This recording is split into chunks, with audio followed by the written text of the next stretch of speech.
Hey everyone, welcome to a very special holiday edition, quarantine edition, Oh, this whoa. You said holiday, 2020 not almost over Xmas? edition.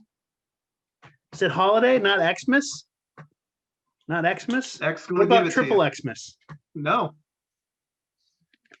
Well, not on camera. But yeah, I know it's been a minute. We've had some things going on. We got a new area to record in. Unfortunately, we had a COVID scare too. So that's why we're doing another Zoom video. Yeah. But like I said, holiday edition Zoom video. You know, I got my ugly Christmas sweater, Deadpool sweater going on, the Santa hat, my own Christmas tree, the icicles in the back, and my own mug of hot cocoa in my Hans Shot First mug. It's actual hot cocoa, not the shit that Kirk Cameron tried to pass off. Look, Kirk, real hot cocoa in the mug. Whoa. Couldn't even get that right. Yeah, explain that a little bit more. Well, if you're a cinema snob fan like me, you'll see that he reviewed Kirk Cameron's Saving Christmas movie, and it opens up with him sitting at a Christmas kind of theme with a fire behind him, and he's drinking out of a mug of hot cocoa, which he says there are people out there that want to take away Christmas and hot cocoa, but the mug is empty. Oh. So I guess was it hot shit? We have a bigger budget. It was just an empty mug. It was him not giving a fuck. He knew he was getting paid either way. You see that, Kurt? Hot cocoa. You didn't get it right. Don't fuck up hot cocoa. For Star Wars fans out there, Han shot first. Yeah. All right. All right. So, special holiday edition of the Adam and Chris show. Yeah. Who thought we'd be alive long enough in 2020 to celebrate the holidays? Hey, let's not say anything to jinx me. I've had that bad of a year. I don't want that to be the grand finale, okay? We've all had that bad of a year. I mean, hell, like I said, COVID scare in this house. You know, my wife had to get tested. She was exposed. Luckily, it was negative, but that's good. All right. So, what can we say about the holidays here in 2020? I'm honestly surprised there isn't fire raining down from the sky yet. No, it's been a shit year. A really shit year. But you know what? Before this gets to be like a depressing video, let us add, we're celebrating the holidays. I myself celebrate Christmas. Chris, how about you? Well, yeah, I typically do, yeah. Of course, I do have friends out there that are Jewish, so they're, celebrating Hanukkah and happy Hanukkah. Well, if you get a certain hat on me, I look like a rabbi.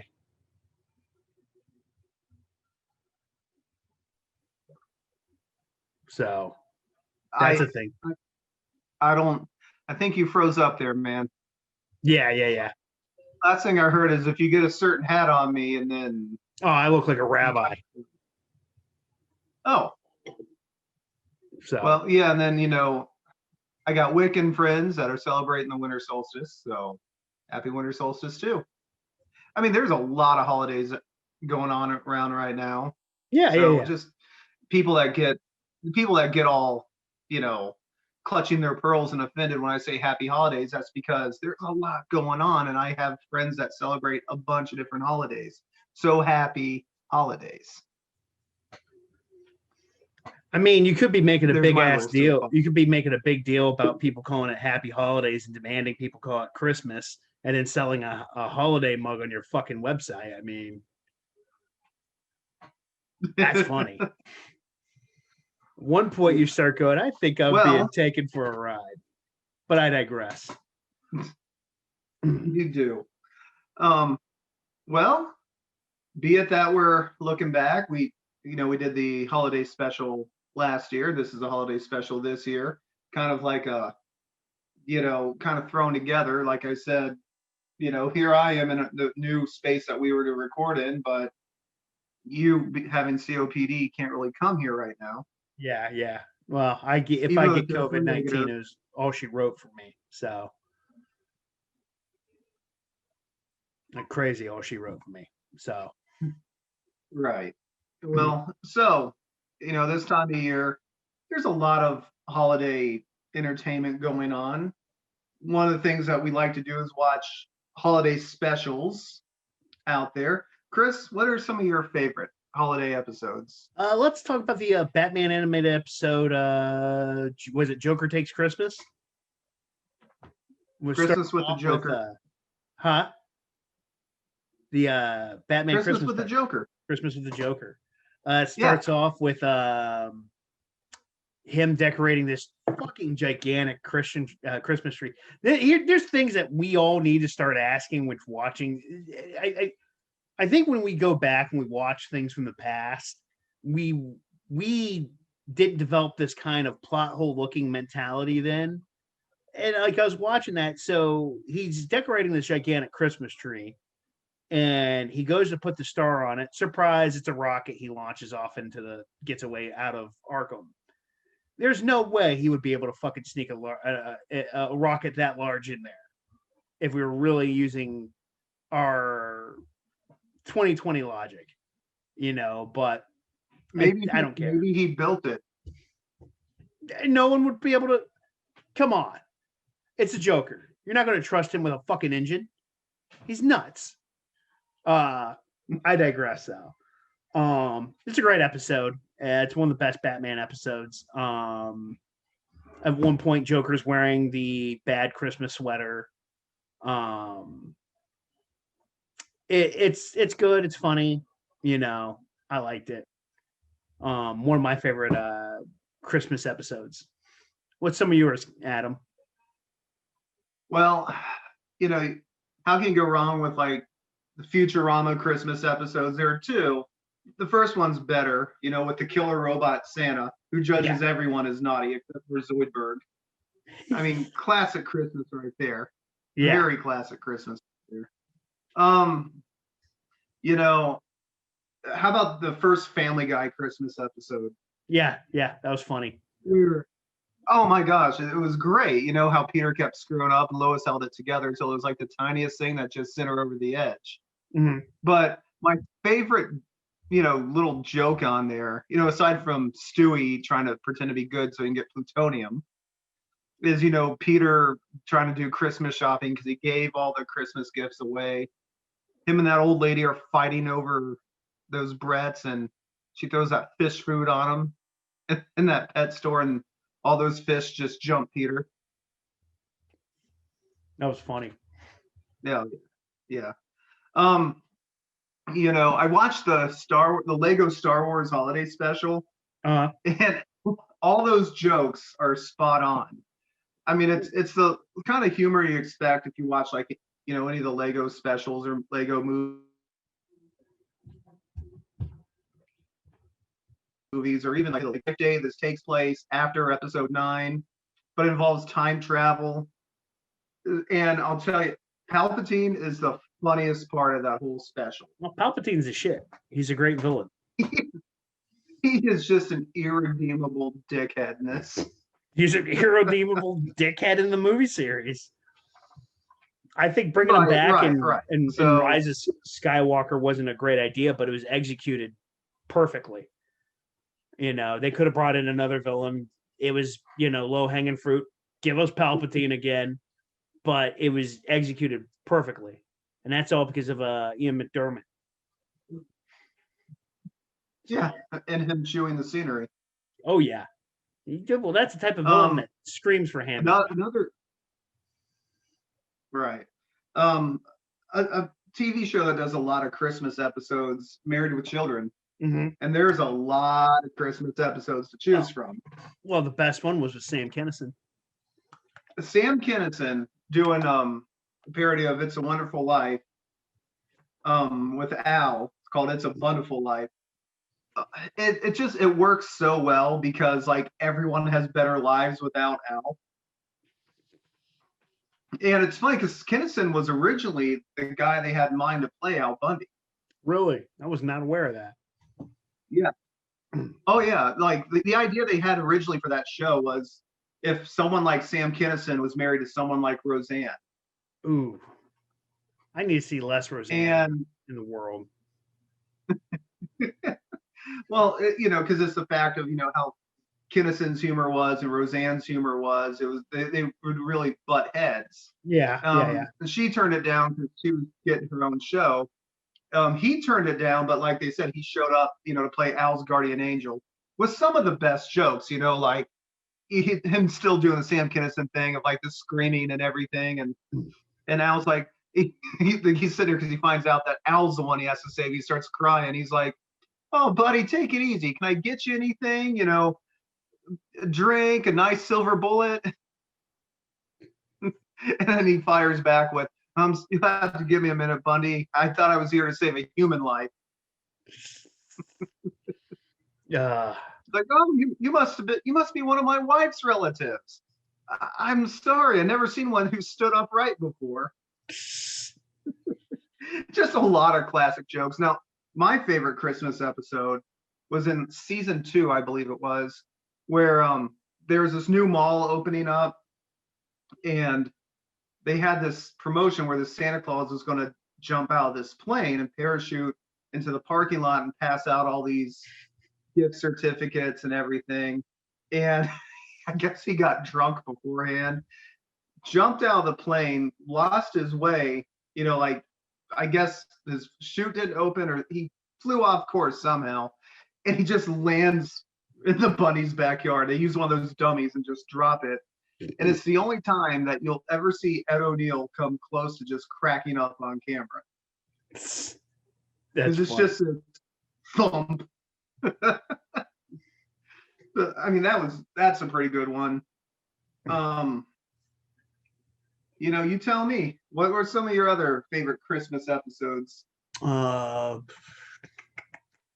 Joker one. Oh, the Life with Louie episode, the Christmas episode, when it ends with Louis Anderson giving his dad for Christmas his old toolbox that he borrowed. At one point, I think they go to decorate the house of some neighbors of theirs. I think the twist is it turned out that they're Jewish. So they put all these lights and all that stuff up there, and the cops show up because they think they're breaking in. And Louis in this like snowsuit where his arms are always open like this. And they're like, "Put your arms down." He's like, "I can't."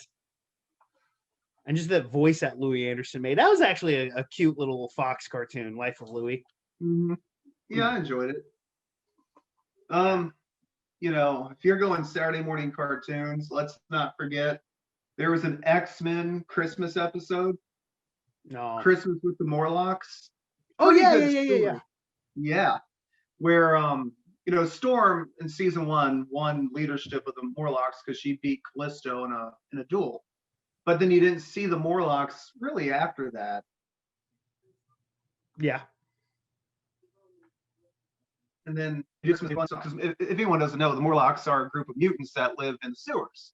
A lot of them are really, I don't know if deformed is the right word, but their powers are so extreme they couldn't pass themselves off as regular people without being persecuted. So they all form this community underground. One of the children, a mutant named Leech, he would go up top and find stuff. He got really sick, so they were trying to find medicine for him, and Storm was aware of this, so she goes in the sewers with like Rogue and Wolverine and Jubilee, and Leech is dying, and they're trying to get Wolverine to give him a blood transfusion because Wolverine, his power is he can heal, and he's like, it doesn't always work that way. He's like, it's only ever worked twice, and it's pretty. It's done in such a way that, it does kind of do that whole, be thankful for how good you may have it. Others may not have it as good. It does do that kind of redemption arc because like Wolverine said, it doesn't always work. It's it's actually not worked more often than it has. Yeah. And you see the grief in him because he's like, this is never going to work, and this kid's going to die, and there's nothing I can do. And he's even sitting there talking to him as they're doing the transfusion. He's like, come on, kid, please pull through. And he does. Spoilers for anyone that hasn't seen this episode that's over 20 years old. He pulls through. Mm.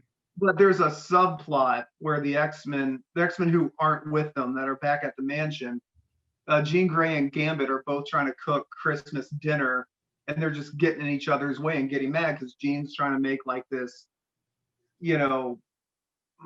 more regular style Christmas feast, and Gambit's trying to make this Cajun Christmas feast, and they're just, butting heads back and forth. Pretty good episode. I love Gambit. I do. He somewhat touched the forbidden fruit that was Rogue. Somewhat. Well, they're married now in the comics. Oh, okay. Does he beat it up? Or does she beat it up? I don't know. I'm pissed because for the longest time, side note, this isn't holiday related, but Marvel promoted this wedding between Colossus and, Kitty Pryde. Mm-hmm. And I'm just like, Colossus is my favorite X-Man, so I want to see this. This has been a thing between them since the 80s. It gets to the day of their wedding, and she walks out on him. So it's kind of like Batman's wedding to Catwoman. They pumped it up so much, and then just like, nah, we're just teasing. And in that tragedy, Gambit proposed to Rogue, and she said yes. And since they already had a minister there, they got married. Okay. Just so they can do the series Mr. and Mrs. X, a playoff Mr. and Mrs. Smith. Oh. Okay. Yeah, that's goofy. My favorite X-Men was Omega Red. He's the bad guy. He was never part of the team. Huh? He was not an X-Man. He was a villain. He was never part of the team. I know. I like Omega Red. He's scary. The 2 episodes with him on that old show is fucking awesome. Yeah, they are. Let's see, what other Christmas episodes of TV shows do you like? I don't know. We can think of talk about some Christmas movies that we didn't talk about at one point. Well, hold on. Before you go, there is one I want to mention, and it's an episode of The Twilight Zone. Mm-hmm. Called Night of the Meek. Oh, okay. With Art Carney. Have you ever seen this? Maybe. Refresh my memory. It's great. It is great. So Art Carney stars as like this down on his luck mall Santa, and everyone around him's just having a rough year, and he's about giving up. He finds the Santa Claus sack in the I think in an alley or something, and it just has whatever the person he's talking to, it has what they want or need just right there. And so you see him start, going around giving people these Christmas gifts, in a sense becoming Santa. And it raises his spirits up, and it affects everyone around him in a very positive way. Not really what you'd expect from a Twilight Zone episode, but that was a good show. I mean, I would not watch it. I mean, yeah, I watch it every year around Christmas. I haven't watched it yet this year, but that'll change. But yeah, I mean, Twilight Zone Christmas episode. Who knew? Yeah. 2 other Christmas movies we could discuss. Is Santa's Sleigh with your boy Bill Goldberg. That movie. I had a roommate that was a huge Goldberg fan. And when he found out Goldberg was doing that film, he was just counting down the days till it was going to come out, straight to video, no less. It's goofy. It's like Leprechaun goofy. Mm-hmm. Or Jack Frost goofy. Oh, like you're not meant to take it seriously, but the idea behind it is Santa is really the devil. And he lost a duel with an angel all these, millennia ago. And as the wager was, he had to go and spread goodwill, every year around Christmas. And now the time is up. So now he's on a killing spree. Now the time is up and it's time to die, boy. Well, I mean, the movie opens up with him killing Fran Drescher and Chris Kattan. Oh, well, you're on a good start then. Yeah. What was one of the other movies you wanted to talk about? Krampus. Krampus, my favorite Christmas film. And I know there's a lot of Christmas films called Krampus. I'm talking about the one that was directed by the guy that did Trick or Treat. That was actually in theaters. That movie, I watch it every Christmas Eve. Mean-spirited, and I love it. Gremlins. Wasn't that based around Christmas time? Well, yeah, we spoke about Gremlins last year. One that I watched this year, it's been on my list for a while, just for one reason or another, never got to it, is a film called You Better Watch Out. No, I'm sorry, it's called Better Watch Out. There's no you in it. But I don't want to spoil it for anyone, but the only way I can really describe this film, Chris, is it's like Home Alone meets American Psycho. Yeah. You should check it out. It's on Amazon. It's on Tubi TV. Check it out. It has a great cast, and especially the main kid turns in such a great performance, and you can tell he's having fun with it. So he's just embracing everything that happens. Watch it. Let me know what you think. Speaking about Home Alone, did you ever see someone made a YouTube video where they took I think the first Home Alone movie and the second one, and Joe Pesci and what's his sidekick's name? I forget the actor. Stern. He took this person took them going through the trap house, and what they did is they put in blood and gore in it. So every time they got hit, blood shot out, and like to put an element of realism in it. It's fucking great. Do you know that's why some critics didn't like Home Alone 2? I mean, and there's a lot of reasons to say it's not as good as the first one. With they dumb down a lot of characters, put in goofier scenarios, and do a lot of callbacks to the first one. But one thing critics didn't like is how much more brutal the traps were. I think Roger Ebert said you can practically hear the bones breaking. But again, these two characters are trying to steal money from kids in a hospital on Christmas. So how bad do you feel for them? Yeah. And they're not even competent at doing it. Right. I mean, we can all agree that Kevin probably grew up to be a serial killer, because where he's electrocuting Marv, he's like cranking up that generator even more. We'll be the sticky bandits. Yeah. I always said, like, if you do a movie mashup, the Home Alone meets Hostel. Oh God. Yeah. So yeah, there's a couple holiday movies right there that I suggest. Like, I feel bad. Like Christmas gets all the holiday movies. Like, I can't name any that are really what I can think of for Hanukkah.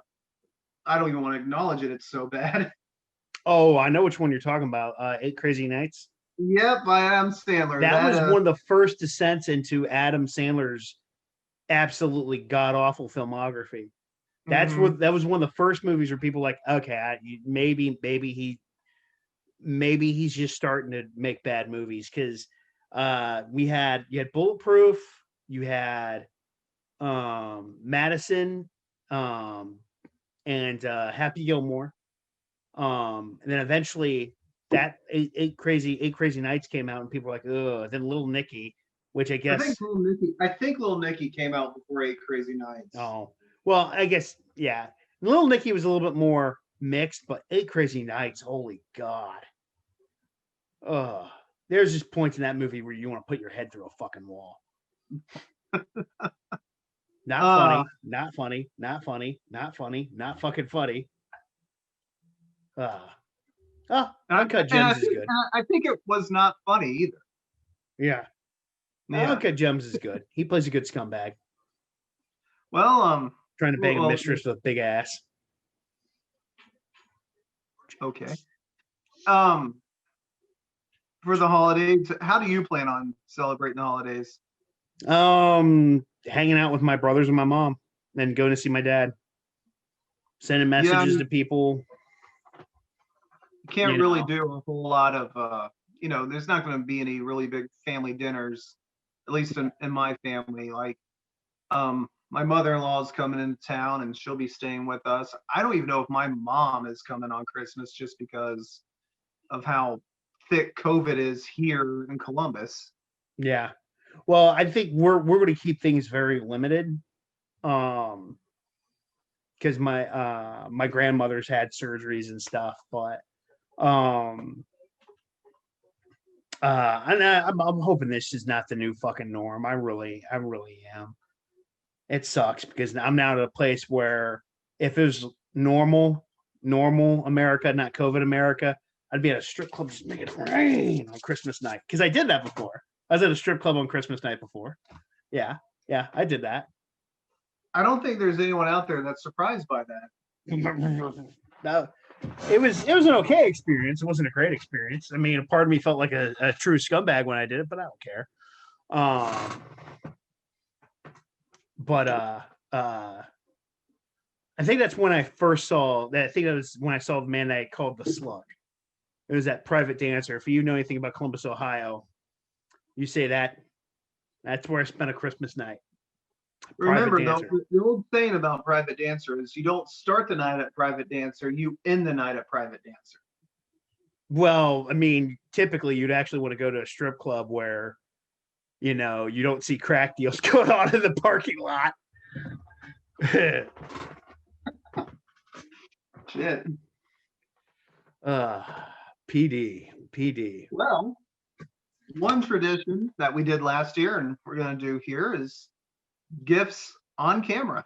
All right. And I know I already gave you your gifts. You haven't opened them yet. You gave me my gifts. I haven't opened them yet. I do love Chris's wrapping job though, because it's just in the bag he bought everything in.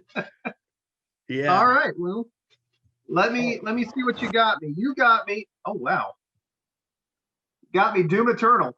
Because it's one of the best games of the year. Yeah, I hadn't got a chance to play it yet, so thank you. Oh. Thank you.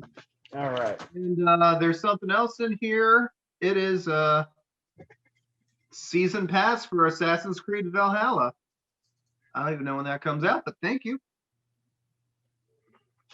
Was there anything I didn't know? That was it. Well, thank you. I'll have to fire this thing up tonight. Okay. Yeah. Okay. Now, I gave you your gifts, and I said there's an order you got to open them in. Okay. So let's see gift number one. Hold it up. All right. This? Yep. That is the first one to open. All right.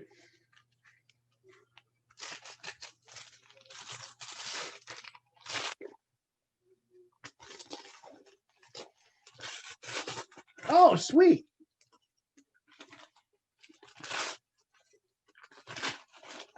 Deadshot. Bulletproof. Great book. Yeah. One of my favorite Suicide Squad characters. Will Smith. I didn't know if you actually. Huh? I said I didn't know if you had that one or not. No, I do not. Yeah. All right. Hold up the second one so I know you're opening it in the right order. Yep, that's the second one. All right.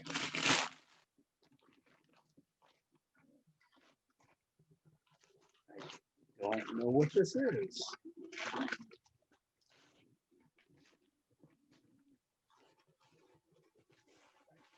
This is.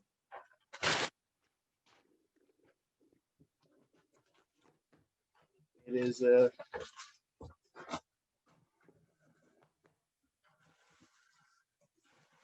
Oh, nice. Deadshot Beginnings. This is so originally this is where they did the change of the how Deadshot is presented. The original version of Deadshot was he was like a cowboy. Yep. And the reason he did what he did and he looked what he did, the way he looked, they explained it in the Secret Six book. Is he because at one point he shows up to Bruce Wayne's party or something like that. And there's this old Western that was being filmed that they took a lot of set shots from that became well known, and he was trying to mimic that. So this is where they made him more of a high level tech assassin. Yeah. Now gift number 3. All right.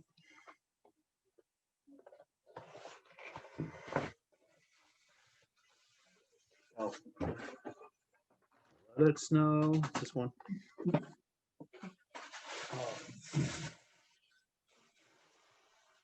Oh no. Oh no. You're fucking kidding me. You're fucking kidding me. Oh wow. Now, Chris, I did not get that for you. I got that for everyone else because, and look at the camera. Hold it up again. Hold it up. Yep. Oh. You know why? You know why I got that for you? Why? Because coming in 2021, Chris Malice here is going to review Frank Miller's Holy Terror. Oh, well, this book is terrible. Yeah. Oh, good God.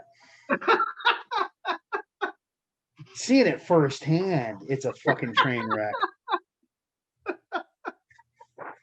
Oh, this is one of Frank Miller's big passion projects.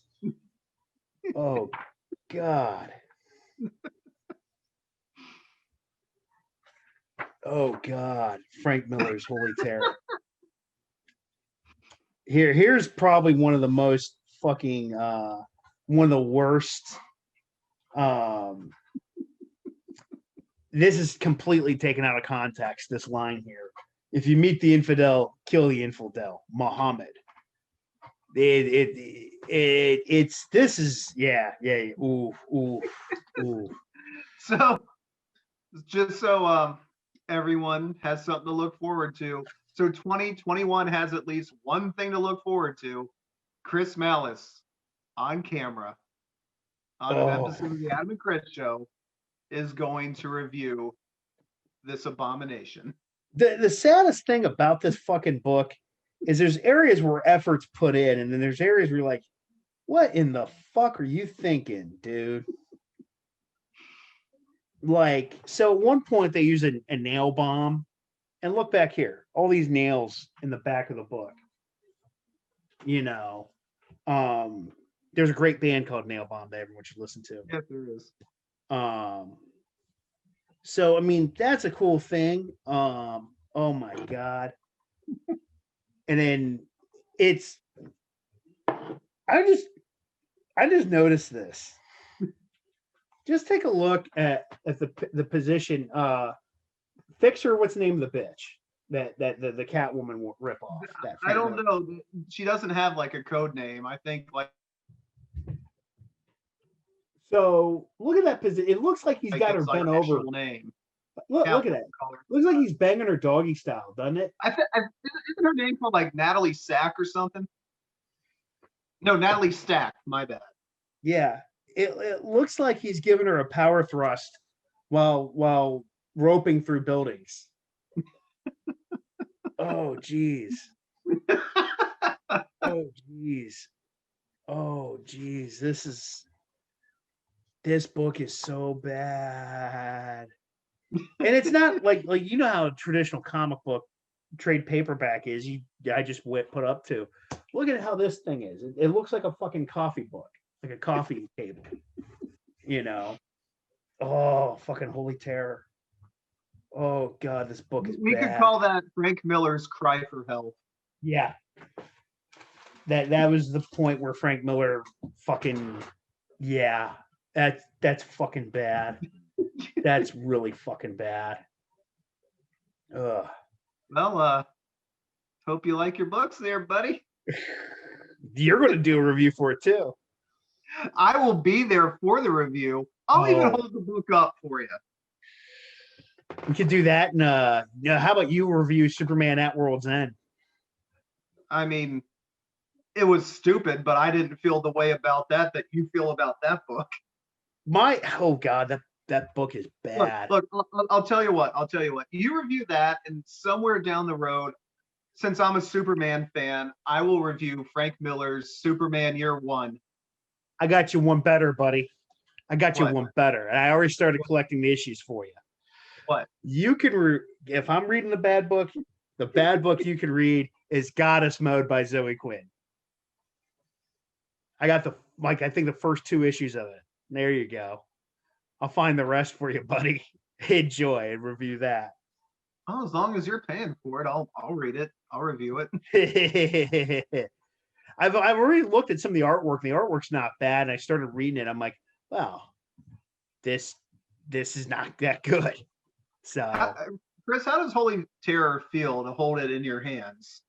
I mean, it's a decent. I mean, it's a bad book, but I mean, like, it's like owning a copy of The Room. You know, only The Room is actually enjoyable. This is like after you get done reading this, you go like, wow, I wonder if this guy hates Muslims. It's just your first fucking thought process. And I think the idea that he was shooting for could have been done, a post 9/11 propaganda book. Not a good idea. Well, I think it could have been done if it was executed better. Maybe if he got someone of Middle Eastern descent to go in with them, because Al Qaeda is terrible. I'm not even going to dispute that. Radical terrorists are terrible. They're bad things, yeah. But the first thing it says in this is a misquote from the Quran. It's completely. It doesn't say basically kill non-Muslims. There's more to the statement there in it. It's about a statement about self-defense, and he twisted it and made it that way because, maybe he wants to get on Fox News or something like that. I don't know. Well, do you wish you had your hammer right now? Kinda. Well, hey, I didn't send you all the way to hell. I still got you 2 Deadshot books. Yeah. Oh, yeah. They're good Deadshot books. But again, I think everybody is now really going to look forward to, after you've read that thing cover to cover, what you have to say about it. Dude, you're getting Goddess Mode, buddy. You're getting Goddess Mode. I got to find the issues. I'll get the rest of that trash. And here's what's even better. Here's the minefield you're going to be walking in with Goddess Mode, my friend. Let's say, for some weird reason, you end up reading the rest of it, and somehow Zoe Quinn turned it into something fucking decent, and you want to give it a good review. You're going to have to deal with the backlash of her being such a toxic bitch, who's, become so polarizing that it's borderline impossible to say, oh, maybe she did a good thing or whatever. You get to tread on that water. I think even Frank Miller's diehard supporters knows this is trash. Well, we'll find out, because you're reading a passion project by a guy who's shown his best days are behind him. Yeah. I think there's a part of it is it's just he fucking, I hate to say this, at one point when you're in the creative process, be it a musician or there's one point where you're on auto flight, and then no one's going to sit there and say, DC originally tossed this as a Batman book idea, and DC said no. And so what I bet is this company, Legendary, and I don't think Legendary was the original publishers for this book.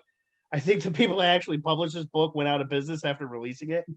But I mean, because he's got a name, he could talk to a lot of young artists and about, young publishers. Well, it's Frank Miller. It's got to be good.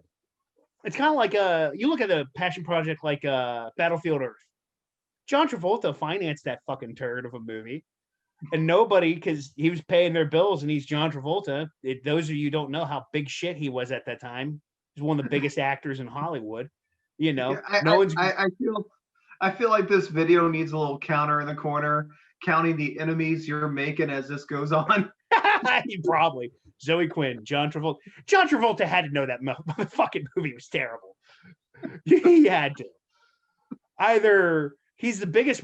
Either that movie's the greatest weapon against Scientology, or there's no way you could watch that and go, he was aiming for scientific brilliance. You know, there's no way he was aiming for sci-fi brilliance. You know, not the Scientologist, Zoe Quinn. Who else am I getting on that list? Frank Miller. Yeah, 2021 is going to be a great year. Let's see how many death threats I get. It's going to be a great year. Oh well, Frank Miller fans.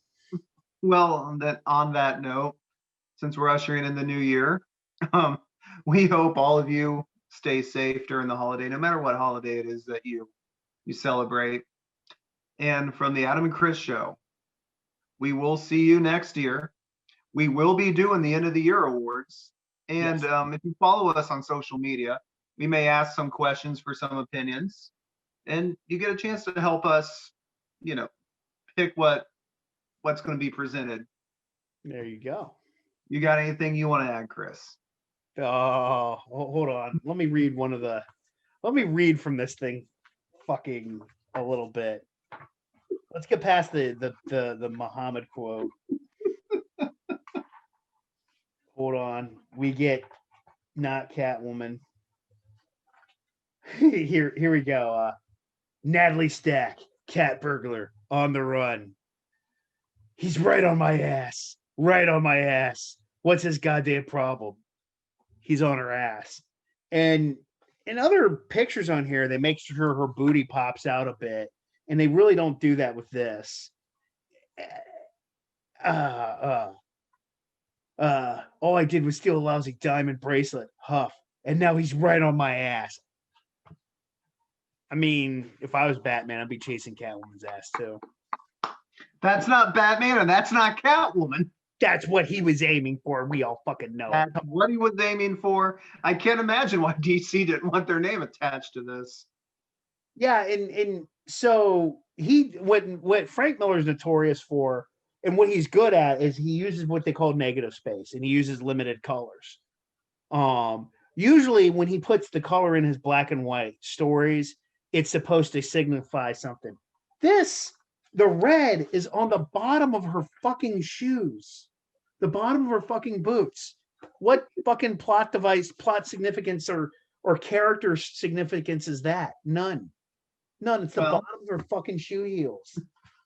Okay, well, Chris, I'm going to pull you back from that. You don't have to face that hell yet. You might have to read it 3 times before your review, just so you get. Oh, you're going to get me to fucking jump off a bridge doing that. That's what you're going to do. I mean, isn't that the plot from It's a Wonderful Life? No. Oh, Jesus. I know, I'm being facetious, but like I was saying, so yeah, stay tuned for 2021. It's going to be a hell of a year, and I hope that is in the best way. Mm-hmm. So from the Adam and Chris show, I'm St. Adam. And I'm Chris Malice. And we will see you all later. And Chris is going to be reading his nice new Holy Terror book. And, please follow us on social media. We're talking Twitter, Facebook, Instagram. Real OJ. My Twitter. There's that. And, again, we'll see you. Holy Terror, right, Chris? Oh. Ooh, I mean, that's a Christmas song, right? Oh, Holy Terror. Oh, God. All right, everyone. Happy holidays. Happy holidays. We're fucked.